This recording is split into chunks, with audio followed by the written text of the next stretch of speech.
유럽의 여러 강대국들의 욕망은 끝도 없이 팽창했어요. 서로 더 많은 식민지를 차지하기 위해 치열하게 경쟁하다 전쟁까지 벌이게 되는데요. 그게 바로 제1차 세계대전입니다.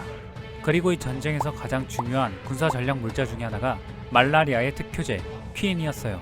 네덜란드는 중립을 선포했지만 지정학상 영국의 눈치를 볼 수밖에 없었기 때문에 자국의 영토였던 자바섬에서 생산된 퀴닌을 연합국에게 독점적으로 공급했어요.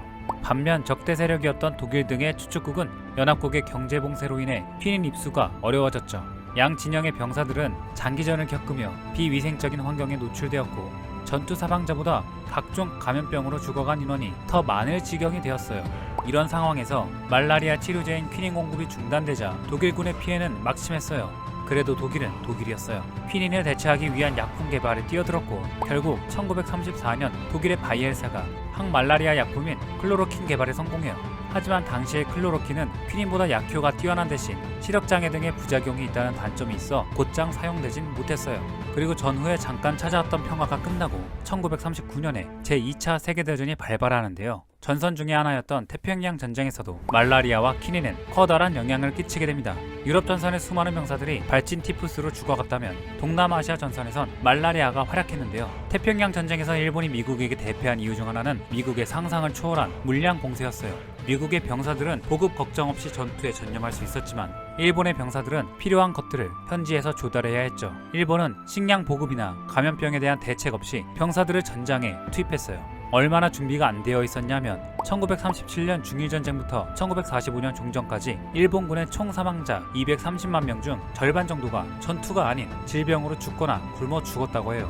반면에 미국의 대응은 일본과는 많이 달랐어요. 1941년에 일본이 퀴닌의 원료 생산지인 자바섬을 점령하자 미국은 계획을 수정해 독일이 개발했던 클로로킨을 생산하는 동시에 모기 퇴치용 살충제 DDT를 대량 생산해 여러 전선에서 병사들을 괴롭히던 모기들을 몰살시켰어요. 일본은 전쟁 초반에 미국보다 우세했던 해군력에도 불구하고 1943년 이후 계속되는 해전에서 연전연패하고 있었어요. 미국은 태평양 일대의 제해권을 모두 장악하고 일본의 수송선이란 수송선은 모두 격침시켜 일본의 식량이나 퀴닌의 운송로를 모두 끊어버려요. 일본 병사들은 전투를 하기도 전에 굶어 죽거나 말라리아로 죽기 일쑤였죠. 기록을 보면 동남아시아나 태평양 방면에서는 일본군 병사자 가운데 15.9%가 말라리아로 죽었고 중국 전선에선 육군 전사자 중 14%가 결핵 때문에 죽었고 말라리아가 10%로 두 번째로 많은 비중을 차지했다고 해요. 연합군과 붙었던 콰달카나 전투에선 일본군 3만 6천 명 중 2만여 명이 죽었는데 무려 1만 5천 명이 굶어 죽거나 질병으로 죽었고 일본군이 인도 동부의 영국군 주둔지를 공격했던 인팔 전투에선 사망자 3만여 명 중 8천 명이 질병으로 죽었는데 대부분의 사인이 말라리아였다고 해요. 특히 많은 시간과 비용을 들여 훈련시킨 전투기 조종사들이 말라리아로 허무하게 죽은 건 일본군에게 엄청난 손실이었어요. 결국 전쟁은 연합군의 승리로 끝이 났지만 말라리아와 인간의 전쟁은 끝나지 않았어요. 선진국들은 퀴닌을 대신해 가격도 싸고 대량 생산이 용이한 클로로킨을 보급하기 시작했고 1955년부터 1969년까지 DDT를 대량 살포했어요. DDT의 활용 덕분에 미국과 유럽, 일본 등의 온대 지역에선 말라리아를 옮기는 학질모기 박멸에 거의 성공했고 클로로킨은 혈액 내에 침투한 말라리아 원충의 성장 억제에 효과적이었어요. 반면에 천연약재였던 퀴닌은 일부 지역에서만 생산이 가능하고 먹으면 너무 써서 삼키기조차 힘들었기 때문에 서서히 사람들의 기억 속에서 자취를 감추게 되었어요. 하지만 인류의 신무기가 말라리아를 퇴치해줄 거라는 희망은 환상으로 끝나고 말았어요. 시간이 지나자 DDT의 내성이 생긴 학질모기와 클로로킨의 내성이 생긴 말라리아 원충이 등장했기 때문이에요. 하지만 선진국들은 큰 타격이 없었어요. 대부분의 온대 지역은 일찌감치 DDT로 대규모의 방역을 한 덕분에 학질모기는 거의 박멸된 상태였고 선진국들은 대부분 온대 지역에 위치하고 있었기 때문이죠. 그런데 또다시 미국은 말라리아 때문에 골머리를 앓게 돼요.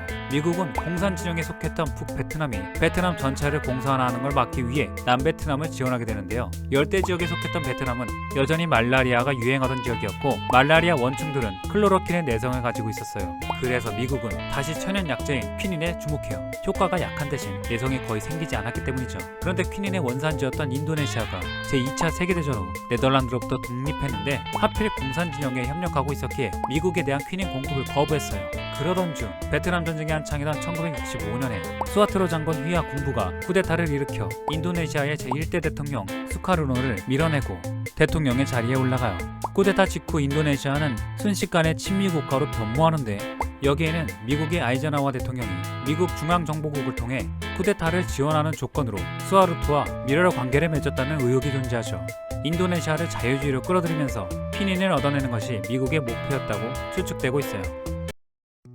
그래서 지금은 말라리아가 정복되었느냐? 불행하게도 그렇지는 않았어요. 지금까지도 말라리아는 세계보건기구에 의해 혈액, 에이즈와 함께 3대 감염병으로 규정되어 있어요. 연간 3억에서 5억 명을 감염시키고 있고요. 감염자의 90% 이상이 아프리카 대륙의 남부에서 나오고 있다는 사실은 안타까운 현실이죠. 클로로킨 말고도 판시다, 메플로킨, 살파독친, 피리메타민 등의 항말라리아제가 개발되었어요. 하지만 모든 약물의 효과는 일시적이었고 어김없이 내성을 보이는 말라리아 원충이 등장했죠. 동시에 백신 개발도 지금까지도 꾸준히 진행되고 있고요. 그런데도 백신이 실용화되지 않은 이유는 말라리아 원충이 성장에 따라 신체 구성물질과 구조가 달라지기 때문이에요. 만약에 말라리아 백신 개발이 성공한다면 매년 수십만 명의 목숨을 구하게 되는 거예요. 앞서 말했듯이 말라리아 감염자의 90% 이상이 아프리카 남부의 국가에서 나오며 이들 국가는 공중위생 지출의 40%를 말라리아 대책에 할당하고 있어요. 그 때문에 국민들은 치료비 부담과 함께 교육과 취업의 기회를 잃고 있죠. 그래서 아프리카 국가들의 경제 성장을 1.3%나 뒤처지게 만든다는 보고도 있어요.